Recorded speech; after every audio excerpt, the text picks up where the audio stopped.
Okay. There we go.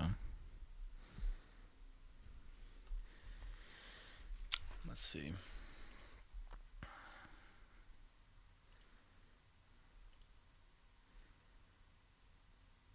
No, no, no, no, no, no, no, no, no. That's wrong. This is right. Let's see.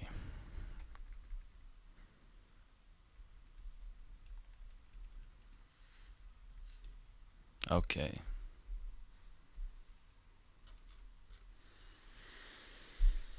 Hmm.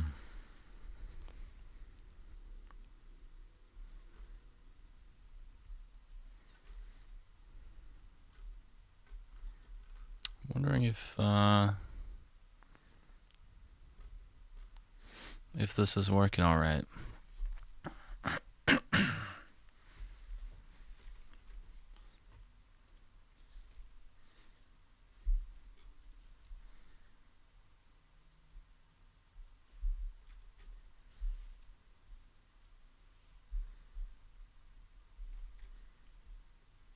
Does anybody see me and hear me?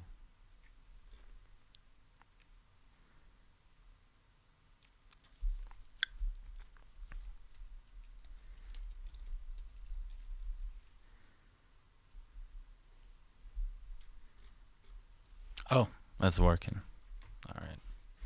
Perfect. How's everybody doing? I'm curious how many we are in here. I think this is going to be very intimate because, I mean, we can only be less than we were last time because I haven't announced this anywhere. So it's going to be very cozy and chill. Where's everybody from? I want to see like some. Type out a city and a country. Wait, did I just disappear? What the hell? Oh, there we go. It's black. I don't know. Yeah. I think we're back now. Palm Beach, Florida, USA. Gainesville, Florida, USA. Florida is represented here. The Void, Florida. Oh my God. Everybody's from Florida. San Diego, California. That's right. New York, Charlotte, USA.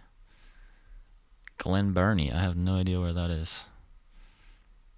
Okay, all Americans so far. I guess that makes sense because it would be like 4 a.m. in Europe right now. South Africa. Ooh.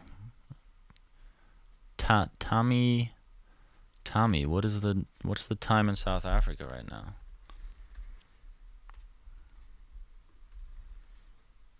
5 a.m. Wow, respect. Streaming from Mammoth. Gonna snowboard for the first time tomorrow. Oh, hell yeah. Good luck. Mammoth is sick, I've been told. I haven't actually been. Fontana, California. Marriott, Georgia. Nice. Alright, well, I'm also in California, as some of you might know, but I'm flying back to Denmark, my home country, to visit family and stuff in like 70 hours or something, very soon. And I haven't like planned this out a lot. I'm going to be honest with you guys. I've been doing a lot of like practical stuff, but I didn't want to just bail out on you. So I thought we could just have like a nice intimate chat right here. I wonder how many other people here are creatives. If you're a creative in here, then let me know, and let me know what you do. Like, what is your thing?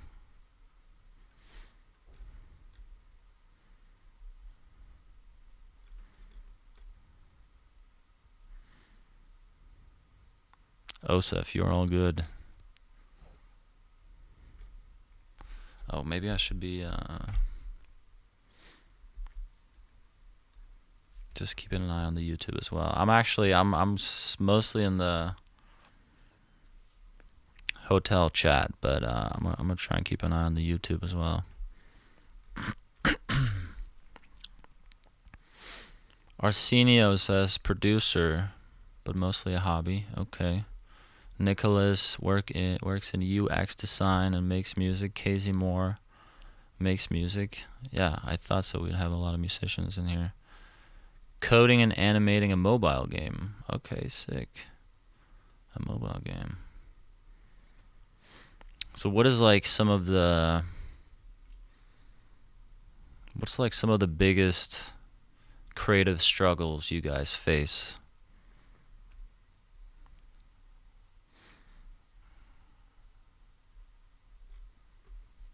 We got producer and DJ Ketchup doing a lot of electronic stuff, but loving all styles. Okay. And Daddy is in that step process of being a producer. Aria Grow, singer-songwriter. Oh, nice. Aria Grow. I feel like have I heard your stuff? I must have. And Savion is an artist. Also been experimenting with making music. Nicholas Bogelis says burnout is the biggest creative struggle. So I'm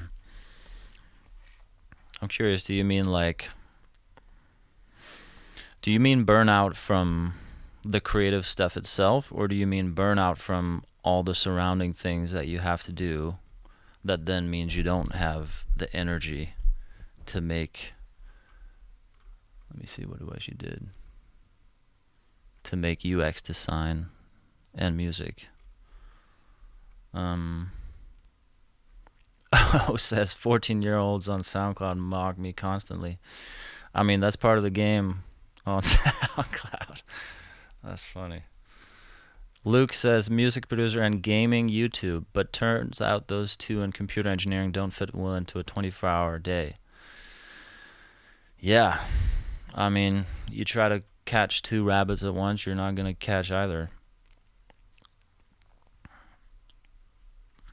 We only have so much time. Ben says music, biggest struggle is mixing, so it sounds similar after bouncing. Interesting. Biggest struggle is mixing, so it sounds similar after bouncing. Do you mean that it sounds different in your DAW to when you bounce the project? That should not be the case. But if you just mean in general mixing, that makes more sense to me. But honestly, I feel like people always put too much emphasis on mixing when it comes to music. I think mixing is not that important.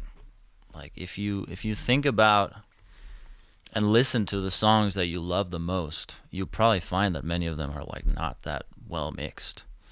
What's way more important is the actual song, what's at the core of it. And I think sometimes we can get bogged down, especially as producers, of thinking that we have to like perfect a mix and make it sound so good, but you're really talking about like the last 5% of difference, you know, when maybe what should be just spent more time on is the song and composition itself. Osef says a problem is the compulsiveness to put out something perfect, though you know it's not possible. Well, yeah, exactly. That ties into that very same thing. Yeah, I think sometimes it's good to kind of have a time restraint on your creative process, because if you don't, it always feels like the work just kind of expands to fill the time that's available to make it. And if you don't ever put like a date on completion, then you can just keep working forever. Like I mean, you guys know me. Like I spent like 3, 4, 5 years this time making an album. I mean, it probably did not have to take that long. It's just like me keep thinking that I can make it better. And yeah, sometimes you're probably better off just like not not spending so much time on it, and not obsessing so much over perfection. Casey says, it's scary showing people you know your own stuff. Well, I would actually say in that case, Casey, that maybe you shouldn't. Because that's also something that that I've kind of learned over the years from my own experiences. When you're super inspired and you're working on something, and to you it's like the best thing in the world, right? Because that's usually how it is when you have a new idea. It's like the best thing to you. Then showing it to somebody else is only ever gonna be able to detract from your motivation to finish the thing, because their reaction is either going to be matching yours, which is unlikely, or it's going to be any degradation of less excitement. And then you just feel like, you just go away like, oh, I guess maybe it's not that good. So I always have the rule for myself that while I'm working on something and I'm very inspired by it, I'm not going to show it to anybody else until I get to the point where I feel like I'm stuck. And when I'm stuck, then I might, send it to like other friends that are musicians and be like, hey, what do you think about this and where could it go? But I think it's not always, it depends a lot on your on your personality. If you're a kind of sensitive person, like I am, then I think it's good to manage that. Just being aware of how big of an impact another person's opinion can have on the thing that you're working on. Because then you can be like, well, maybe I don't need to get that other opinion. Maybe I can just keep working on it until I'm finished and not have to do that. Ketchup says, consistency is a struggle. I want to work on stuff every day, but I'm going on a few weeks without touching Ableton.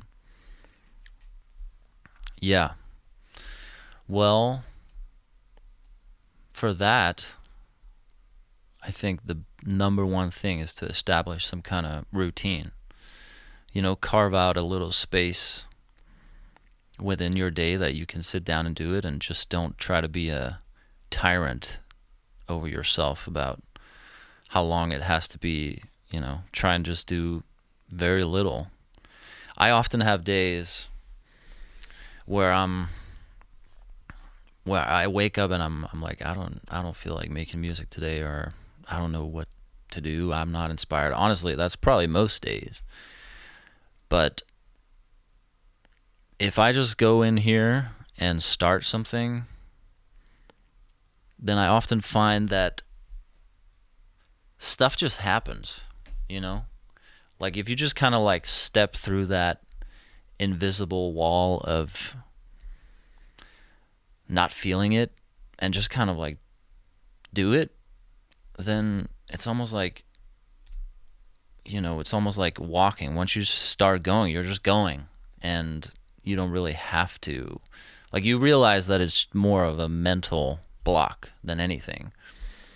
And sometimes I've been so surprised, like one of the tracks from my new album, the whole start of it came from me, because I do this thing where I'm like, I basically set like a certain amount of hours for myself that I'm like, I'm gonna work on music no matter what. And so I do that per week. And so for this 1 week, I had just finished doing something, but I still had to do like 15 more minutes of music, and I was like, what the fuck am I gonna do? Like, I just did that thing, like, okay, I'm just gonna play some chords on the Juno. And then I played some stuff, and I was not in, I wanted to just wrap up and go do whatever else I was gonna do. But then I ended up kind of like just getting into this chord progression that sounded really good to me, and that thing ended up being an entire track on the next album, and it came from a moment where I definitely was not feeling like inspiration was there. So I think I guess the point of it is that I don't believe that you have to depend on inspiration, and I think a lot is lost if you do. Because if I was to only depend on when I felt inspired to make music, I probably wouldn't make much, because that's kind of rare. It really just is. Arsenio Pena says, for me, it's feeling inspired. When I first started, a lot of ideas flowed and felt easy. Now it's hard to make something different. Yeah, well, that kind of ties into what I was just talking about. I think that it's probably more of a mental thing.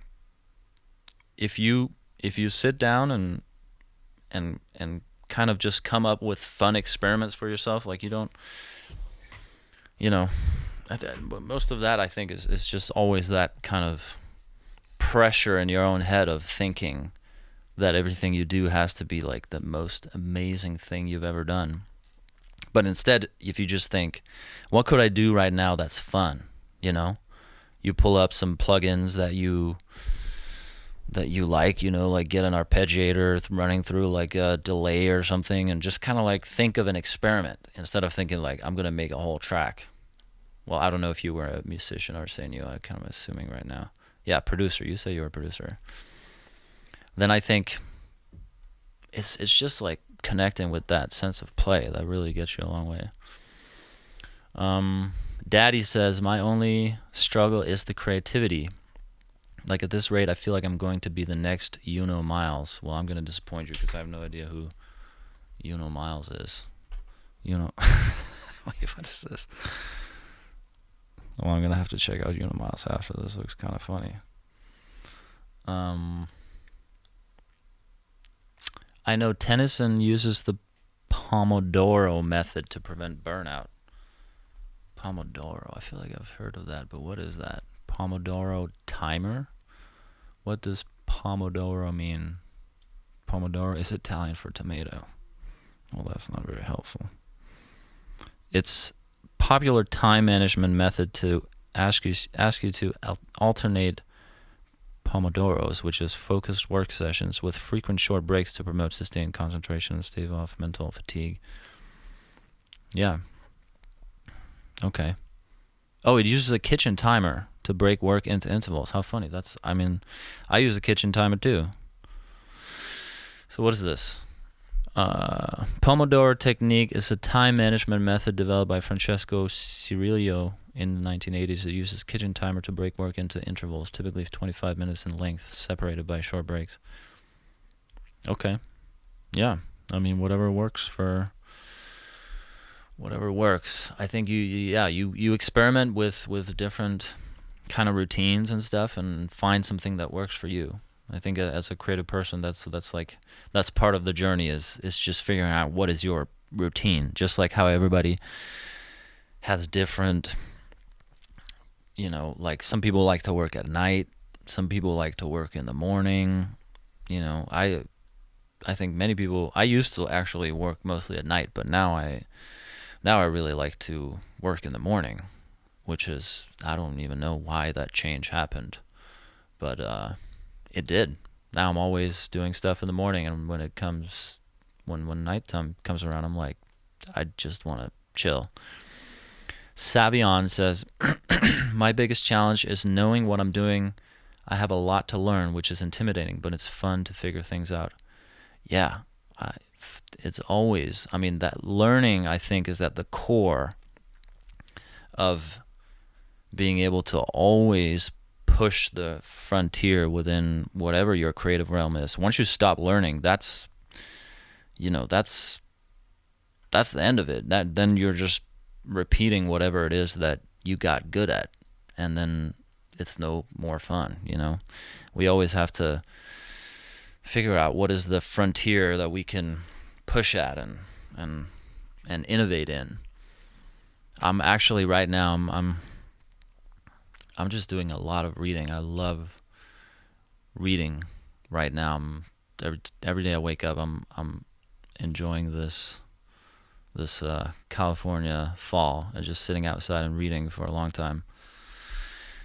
Nicholas Bogolis says, usually the times where you don't have a lot of inspiration to start a song are where the best songs come from me personally. Yeah, exactly. That's what I was just implying as well. Is that, yeah, depending on inspiration is kind of tough. You know, you hear these stories about like legends that came up with a song in their sleep, or you know, whatever. And sure, you know, that probably happens, but if you convince yourself that you can only work from inspiration, and that inspiration doesn't happen that often, then you know, then you're also just setting yourself up for a lot of disappointment. I definitely don't. I don't operate that way. Lovesick says, I think I get too excited about things. I'm creating and end up releasing them before I can build proper anticipation. So you're talking more about the marketing side, I guess, if you're saying that you feel like you need to build up more anticipation. But I don't know if that's... I think you probably should spend most time on the music. I think marketing and all that stuff that should definitely be secondary to the music. It's always going to be a better investment to spend your time on the craft than it is to be spending your time on marketing and stuff. Not to say that you should neglect that stuff entirely. You definitely should not. But the quality of the work should always be number one. Savion says, yes, please look up Uno Miles. I'll check him out afterwards. Oh, a live reaction to Uno Miles would be so funny. Well, I don't know if I'm going to get like copyright infringement or anything if I play stuff. Where should I... Okay, I'm going to listen to some Uno Miles. What track should I listen to? And should I be watching a video? Or are we talking about... I literally have no idea who Uno Miles is. Dorina says, sorry to segue from this really good conversation, but will the SpongeBob track be on the album? Will we ever hear what came of that, or was it just you having fun? I assume, Dorina, that you're talking about the one where I put Boss, like a Boss a cappella over. I posted like a story on Instagram or something a while ago. No, it's not on the album. It's not. But maybe. I mean, I think that's a really cool production. I would probably hope that some kind of rapper somewhere or other, like, you know, R&B singer or something would jump on it. I need a way to like make use of all those. I have so many like instrumentals and stuff that are just laying around, like all the stuff that I don't use myself for my solo releases. I'm trying to sometimes send it out, but it's like, you know, it's sometimes hard to connect with people when you don't have like an active A&R guy working with you. I kind of forgot about Uno Miles, Hong Kong. Listen to Hong Kong. All right. I'll listen here on my laptop. We'll see if I like this. Probably not. I'm gonna assume it's gonna be some meme kind of rap, but maybe not. Oh, we'll see. Uno Miles.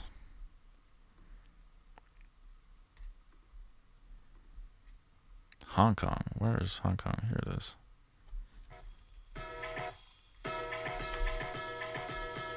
Hong Kong. Where is Hong Kong?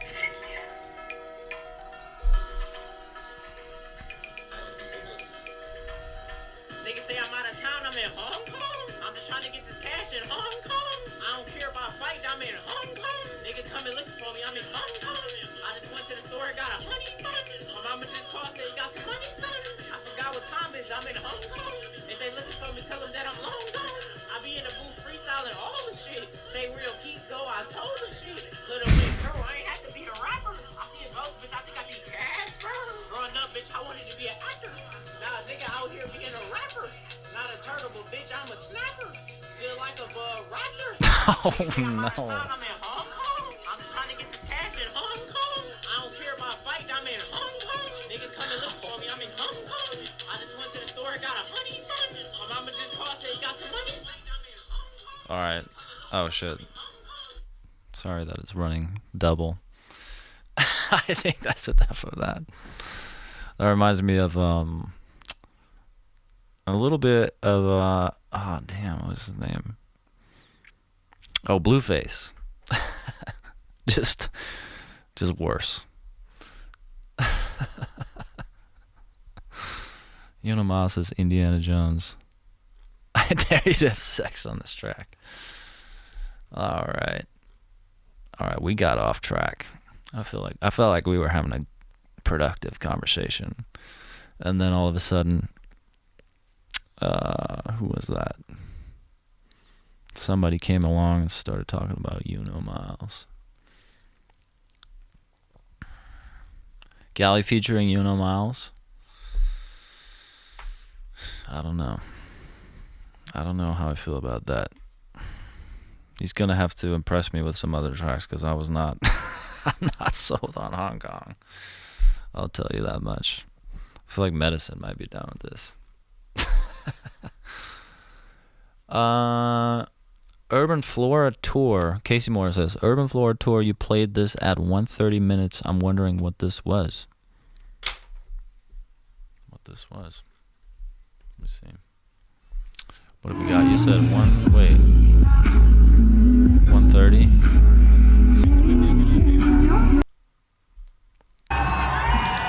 Oh my god, this is so funny to see. Wait, let me see if I can show you guys this. Okay, this is a video recording of one of my very first live shows with Alina Baraz back in 2015. Here. You said 1:30?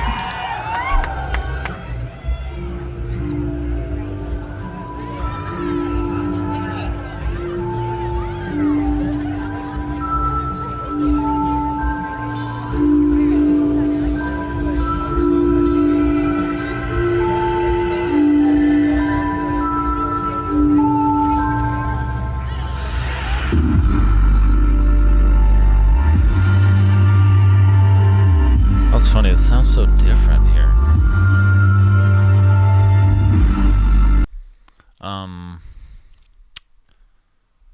Yeah, those were I was making like it's funny the way that it sounded. I was like, I didn't even recognize it. But yeah, those were some transitions basically that I made for the live shows. And they were just that, I was just kind of trying to tie the songs together in a sense, making like some making like a little bit outside the bounds of just song to song, because we didn't have that much to work with. We were just 3 people on stage, me and the drummer and Alina. So I was like, how can I make this a little more interesting? But that what I just heard there, I'm like, I don't even remember that. But the answer is that yeah, I spent some time kind of making transitions between the tracks. I wonder if anybody here was there for any of those first shows. That would be wild. Probably not, because that's a while ago and we only did a few. I think we did 7 shows. Lovesick asks, do you have any interest in doing sorry, I just wanted to make sure it was still going. Do you have any interest in doing live shows for the next album, for the new album? Yes, I actually do. And it's just a big undertaking, because when you're very like production and sound design focused like I am, it's not always so self-evident how each track is going to be performed live. Like if you imagine writing more like, you know, like say like Beach House or something, it's going to be pretty obvious how you translate the production to the stage, because usually they're made in a similar way. You know, you have certain people in the band that plays different things, and then you play it on stage too. But the way that I work is a lot of like sound design, as you guys know. So it's a bigger project to figure out like how to do it in a live setting.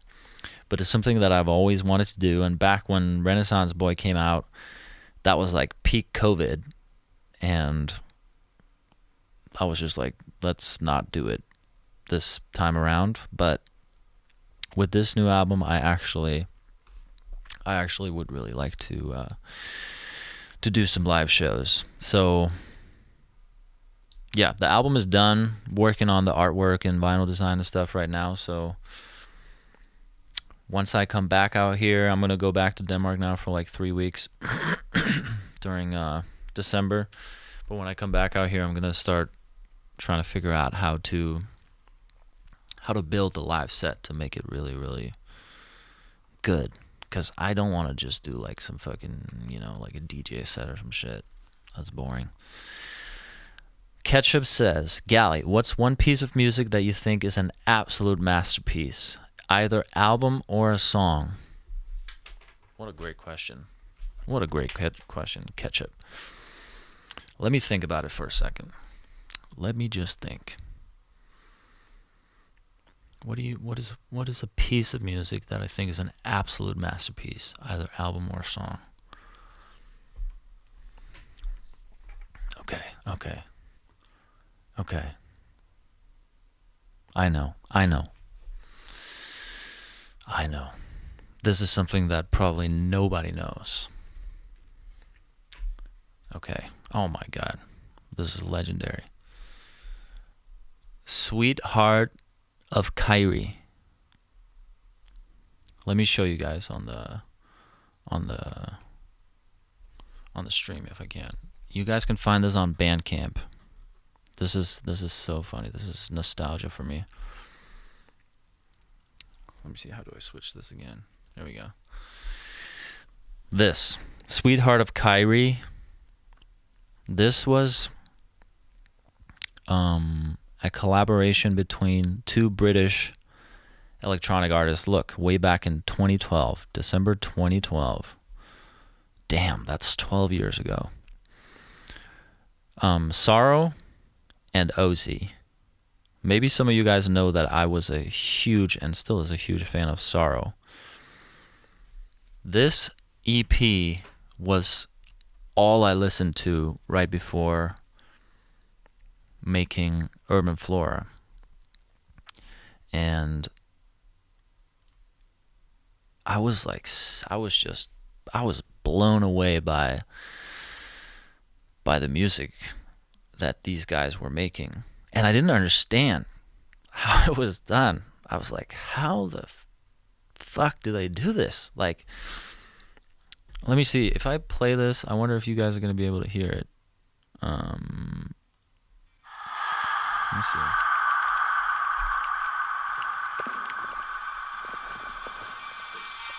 You guys hear that, right? I think you do. Yeah. Just listen to this.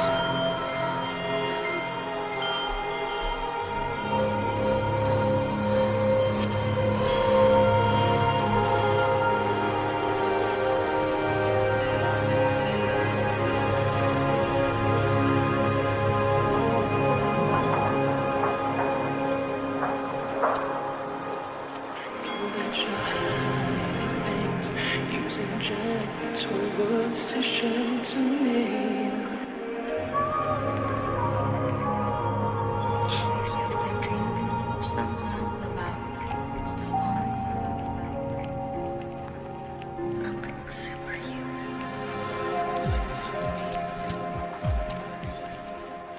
You gotta listen on headphones though.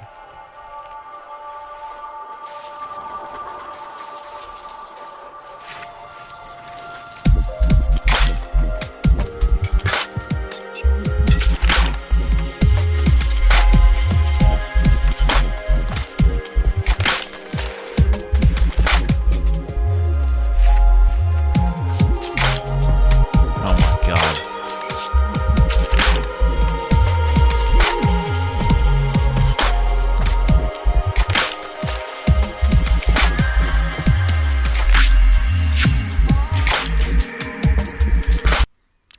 Yeah. That is a masterpiece. This whole EP. This inspired me so much. I would say this was the biggest source of inspiration in terms of my production for Urban Flora. And just to go into more detail about that, Ketchup. I didn't understand how they made all these sounds, you know, all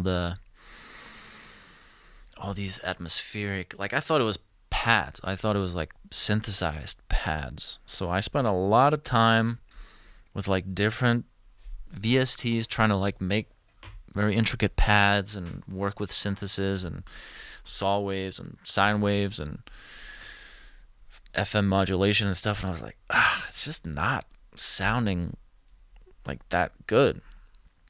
And then I realized, like, which is pretty obvious in hindsight, that they were sampling. And I was like, oh, they're like sampling shit. And so I think Pretty Thoughts was one of the first tracks that I made with Alina. And that was the first time that I really started integrating that sampling aspect into my music. Because for that pad, if you guys remember or have heard Pretty Thoughts, there's like this very, very deep pad in like, that's kind of like underpinning the entire song. And that was made by me playing a progression on piano and Rhodes that was together in the project of that chord progression, and then I exported it, and then I put it through this this like time stretching algorithm program called Pulse Stretch that kind of stretched it out like crazy, like 8 times stretching. And then I resampled that as a pad. So I was basically sampling myself, my own audio. I did that on Ocean Floor Kisses too. And just like, yeah, just that, it was just like a click of like that connection of like sampling audio. That's what they were doing, and that's what I loved hearing. And it just informed so much of my music afterwards. So that was a long answer, but thank you, Ketchup, for asking, because that was a nice little piece of nostalgia for me. And yeah, I would recommend you guys go listen to Sweetheart of Kyrie. You'll probably recognize a lot of me in that music. Also, like the way that Sorrow was doing the drums with like all this like metallic percussion, and it's just so good. Like, it's crazy that stuff was not more popular on a wider scale, but I guess it's yeah, it's not pop, so maybe that's obvious. All right. So I was always curious about this Instagram post. That song, what is this? Broco says.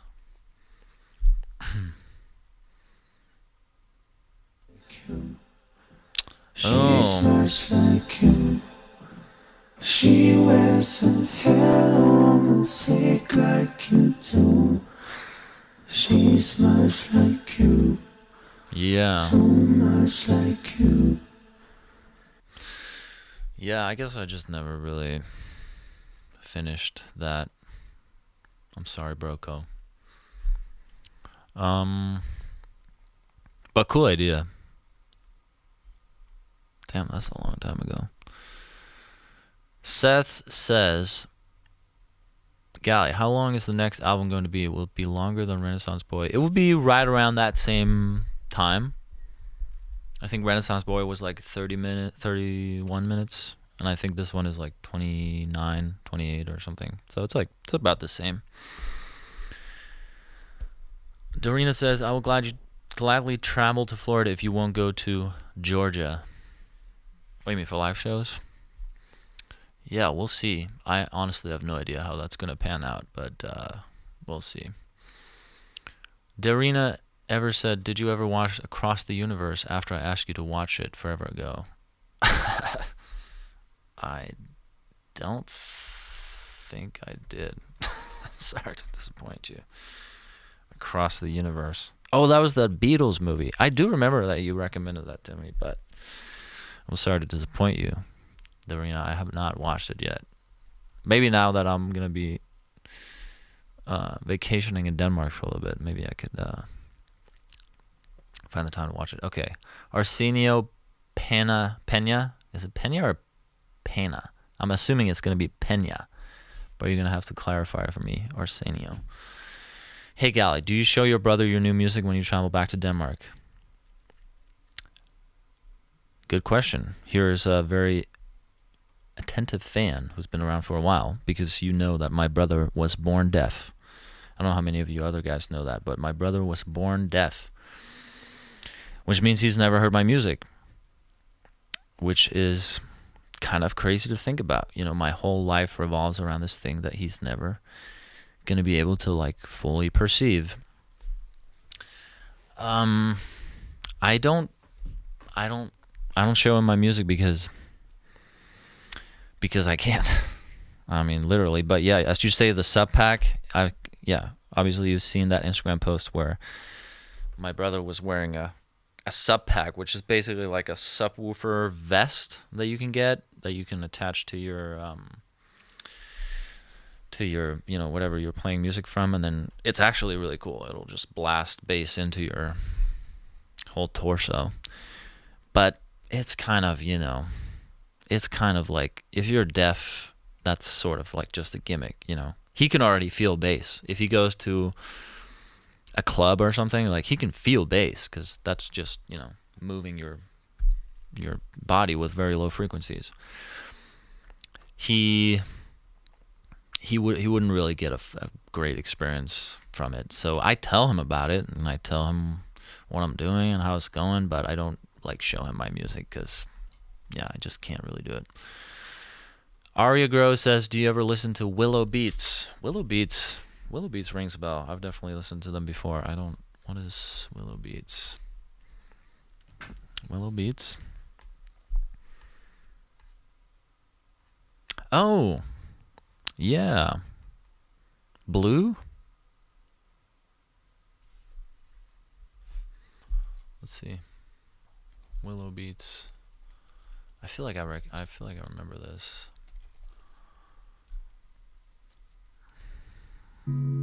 Yeah, for sure I remember this. Alright, we're just gonna let this play out while I read through here. Nicholas Bogola says, Carpe Noctem is Sorrow's magnum opus. Yeah, I mean, Sorrow has so many good albums. Serge says, do you like Dave Tipper? I don't think I know Dave Tipper. You guys make me feel like I don't know anything with all these. Dave Tipper? I can't even find Dave Tipper. Do you mean just Tipper? By the way, I don't know. Nicholas Bogola says, Burial walked so Sorrow could run. Yeah, I mean, definitely Sorrow was very inspired by Burial, that's for sure. And in my opinion, which is sacrilegious to some, but I would say Sorrow was way better than, or at least for me, Sorrow's music connected way more with me than Burial's did. William says, Dahlia Petals, I'm assuming was very inspired by this stuff. Yeah. Good call, William. That's a deep cut. That was never officially released. Nicholas says, have you worked with Sorrow recently? I know you guys did stuff with CLVL. Wow. How do you even know that, Nicholas? I feel like that stuff never even came out, so I'm not sure how you even know about that. But yes, I did make one track with Sorrow. It was called Subside. You guys could find that if you search Google. I don't know where it is, but it's somewhere. Sorrow and Galimatias Subside. I have not worked with Sorrow recently, no. Lovesick asks, how long did it take you to become comfortable with singing on your tracks? That's also a really good question. And I think the answer is, you don't ever really become comfortable with it. You're always going to be very insecure in some sense and feel like it's not good enough, you know? But on some level, you just have to be like, fuck it. I'm just going to still do it. I still now, I still feel like, I'm like, what the fuck am I doing? You know, we all kind of like have imposter syndrome to some extent. And yeah, you just gotta kind of just acknowledge that that's a thing and then just still do it. I would that would be my honest answer to Lovesick, is that I can't answer you how long it took because I'm still not super comfortable singing on my tracks. It's just something that feels fulfilling, and it's like a journey, you know. When I listen back to the first things that I ever made, I cringe hard. I can definitely tell that I've gotten better, but I still wish that I was so much better than I am now. Alec asks, how was it working with Black Odyssey? Well, I mean, to be honest, I didn't work with him directly that much. I kind of just sent him some beats because he asked me, you know, to send some stuff. I sent him like a bunch of beats, and there was one that he really liked, and then they kind of like did a whole production around it, which was really good.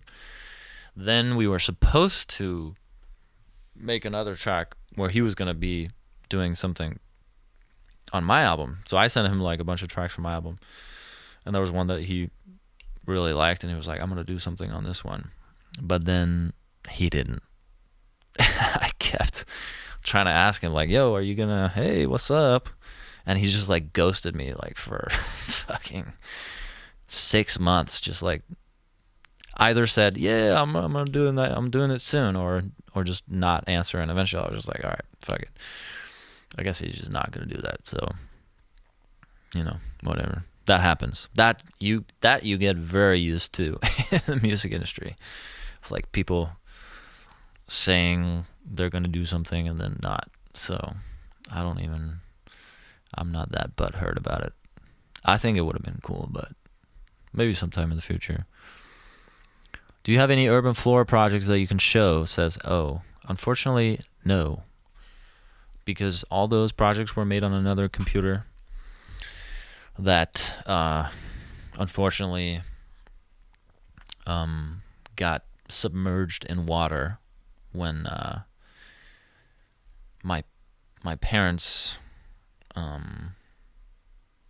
they live in an apartment in Denmark, and they have like a kind of like a basement room where they put all kinds of shit, like my shit, you know, after I moved over here.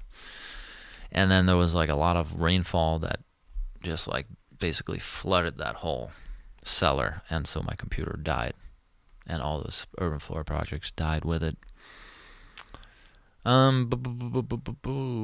William says he can feel your stuff though with the sub pack. That's true. He can feel it. Osef says, have you composed any goofy ass beats like Medicine Have?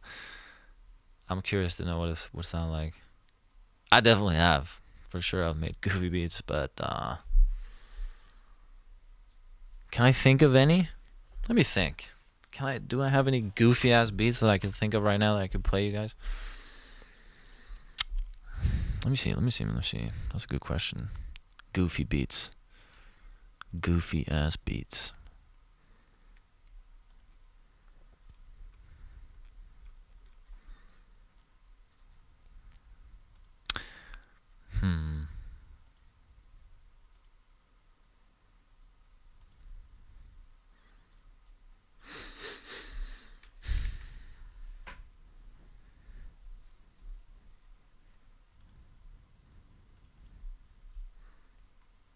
I don't really know, honestly. I mean, I'm sure I do, but I'm looking back through like my folders from this year and last. I'm like, I don't know. I'm not finding anything. I'm not finding anything super goofy here. Finding like some interesting things, but nothing goofy.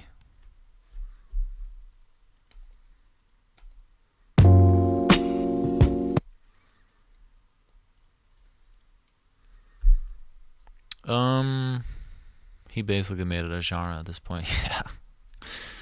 Yeah, Medicine has a lot of good ass goofy beats, and I think you'll find that there's more to come very soon from him.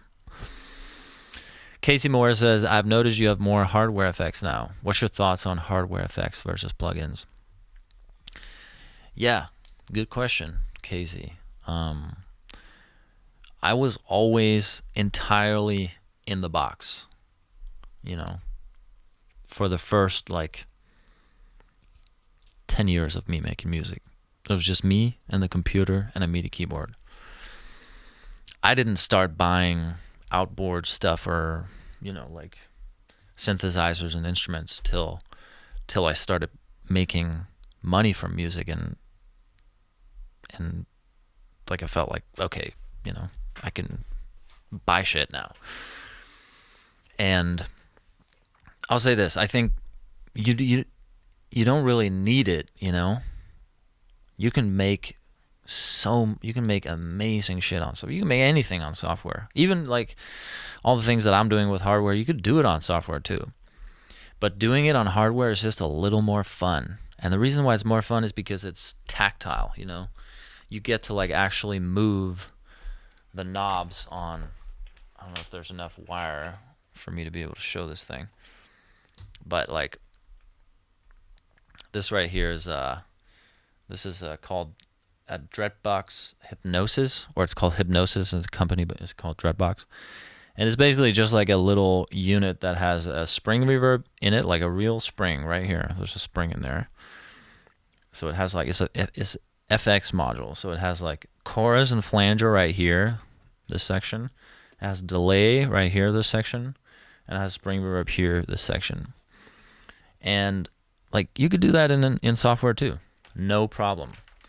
But it's very fun to have it in a tactile format where you can, you could play stuff and move the things physically and feel the response of, whatever it is that you're changing, the feedback on the chorus or the time of the delay, and record things and do those kind of movements live. It is a little bit different. It maybe gives rise to new kinds of sounds, because if you want movement in the software, you kind of have to write automation, which can be kind of a pain in the ass. So I would say, what did you even say? You said I noticed that you have more hardware effects. What's your thoughts on hardware effects? What's your plugins? Yeah. So my thoughts is it's not necessary, but it's really fun. It makes it more fun. And especially when you've done a thing for like 10, 15 years, you can get a little bit bored and finding like new ways to do things in a tactile format can really maybe just like open some doors inside the noggin of how to approach things. So yeah, I would say not essential, but very fun. And yes, essentially plugins could do everything that hardware can. Tommy says, who's an artist you would love to collaborate with?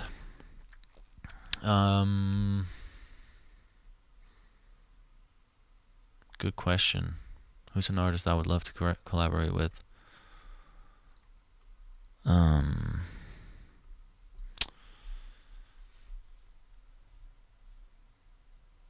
don't know, because I'm thinking like either I'm putting on the producer hat and I'm saying who could be somebody that I could produce very well. Okay, I mean that would be a good, I guess.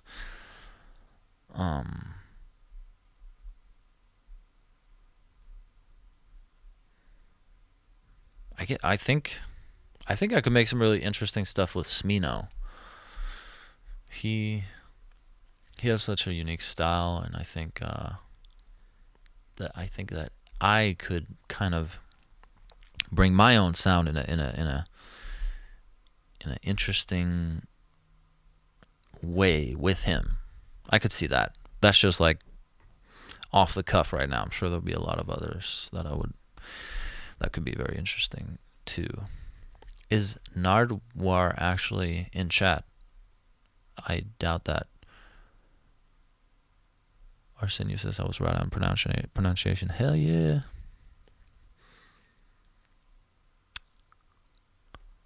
Forever ago you had an old Vimeo video with just an ambient soundscape with footage of the sky and a date on it, but I don't remember the date. Yes. I think, did I have that in the Voyage mix too? Maybe? I'm not sure. But yeah, it was just a little thing. Miles says, best strings, VST libraries. Greedy's second question, have you ever had any concerns with hearing health? I'm 27 and can only hear around 15 kilohertz and suspect some invisible hearing loss, which scares me because I poured so much of my life into this. Yeah, I mean, that is definitely something to be wary of. I would just say, like, whenever you go into a show, make sure that you have those like custom earplugs where you can, they kind of like, instead of just like cheap earplugs that kind of mute everything and leaves you just hearing the bass, you can get custom ones that decreases everything at kind of a more linear level.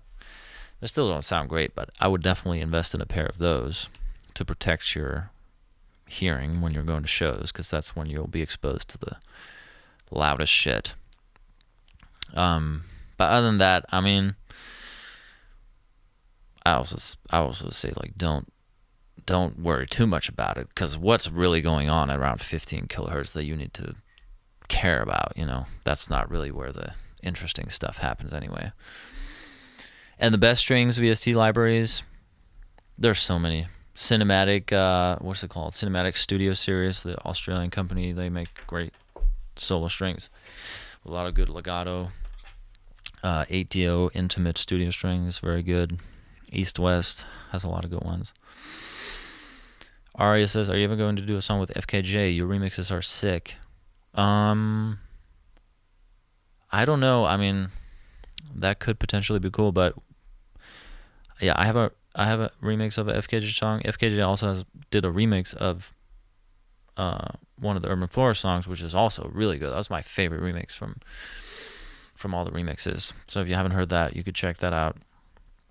He did a remix of Pretty Thoughts, I think. I think it was Pretty Thoughts.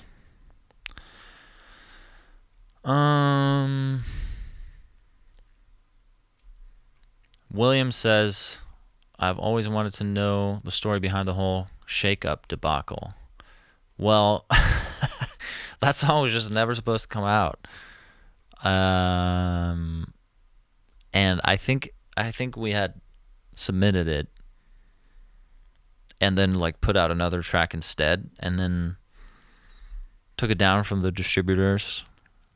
But then there was like a few stores where it was like it still came out. and then that's why there was confusion. It should have never came out. Not that it's like that terrible, but I don't know. It just wasn't. The thing. Ketchup says, I got a production question. What do you use to get your signature spring reverb sound? It's a very slappy reverb. That's sound that's so satisfying. Yeah, I used Guitar Rig, the spring reverb in Guitar Rig. Oh, William says that right underneath. He uses the Native Instruments Guitar Rig spring reverb with a rotator attached and a little EQ. Damn, that's even more. Yeah, how the damn, William? How did you? That's crazy. That's crazy that you could get that specific. Because that's exactly right. Boom. Smino has a new album out tonight. Oh shit. Damn. So that's coming out in like an hour. Hell yeah. We'll listen to some new Smino. I also got to listen to that new Kendrick Lamar album. I still haven't heard that. Casey says, sounds like a wall filter. Yeah, that's kind of, well, I don't think there's a wall filter on it. No, there's not. It's just a spring and a rotator and some EQ. Take out the low end. Ben says you'd make amazing music with Kalani. That may very well be.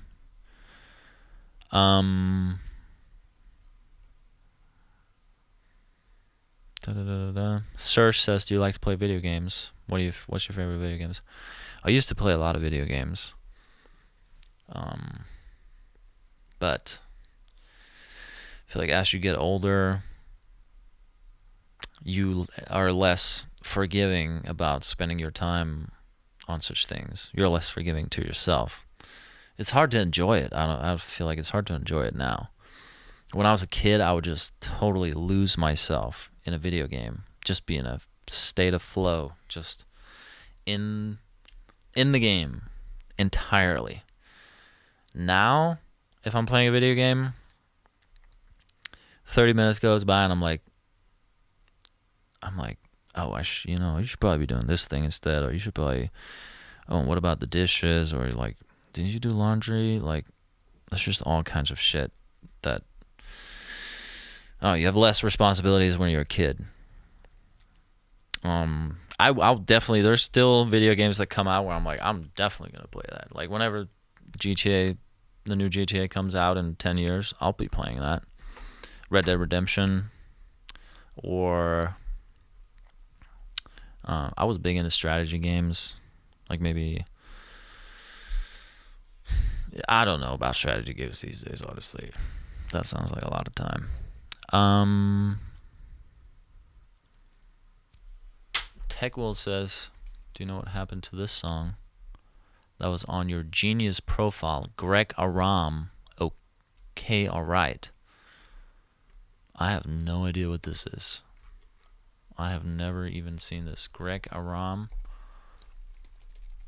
okay, alright.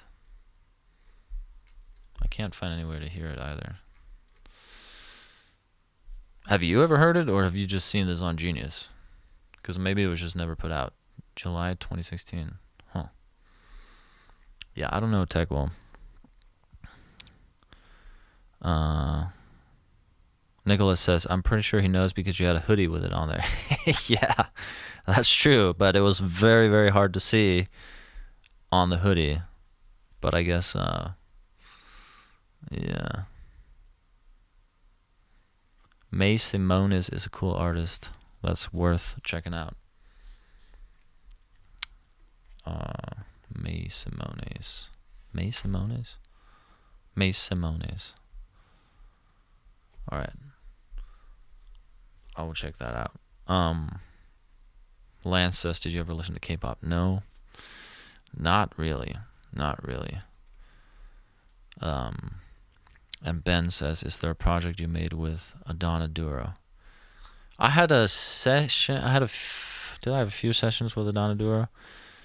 We actually made some stuff that I think was very cool, but not a whole project. No.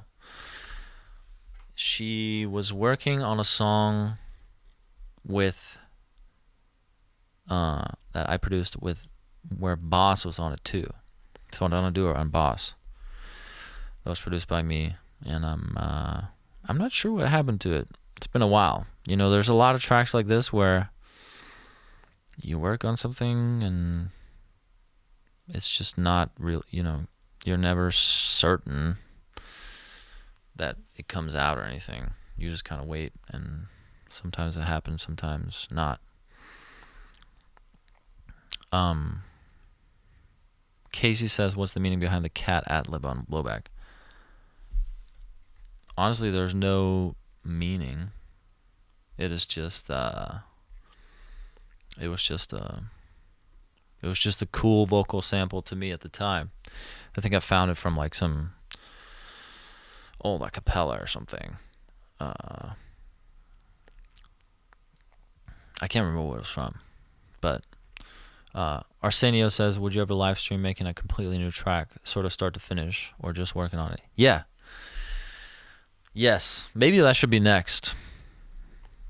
Maybe that's a good place to wrap up. We've already been chatting for an hour here.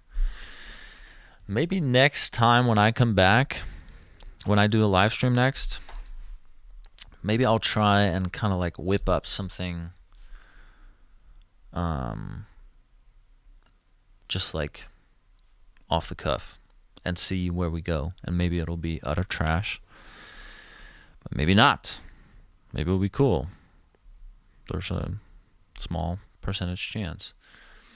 But yeah, like I said before, I'm going back to Denmark now in December, and then I'm gonna come back out here, and yeah, I probably should not put anything on the calendar yet, but when I know, I'll go in and set like the countdown for on the Hush site, so you guys can see on the janitor guy, which is modeled after me, and he'll tell you when the next one will be. Maybe sometime, maybe in probably in January, right? January or February or something. But yeah, I think that would be cool. I mean, maybe not like an entire track. That sounds like a lot, but at least like me just making some sounds in here, and then yeah, seeing where it goes.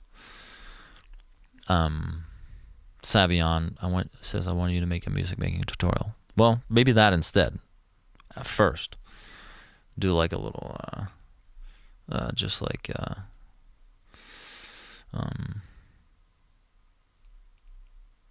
making something. When is the next time of date for next time? Yeah, I think probably like late January would probably be a good time. It'll probably be a good time. Sorry, there's a few more questions here that I'm not gonna get to, but thank you guys so much for coming here on this beautiful Thursday evening. And sorry, Darina, that I did not check out your movie recommendation. I will, okay? Don't be angry at me. And William, I've got May Simone's pulled up right here, so I'll check that out as well. So yeah, everybody have a beautiful December. Happy holidays. If you celebrate Christmas, Merry Christmas. If not, Happy New Year.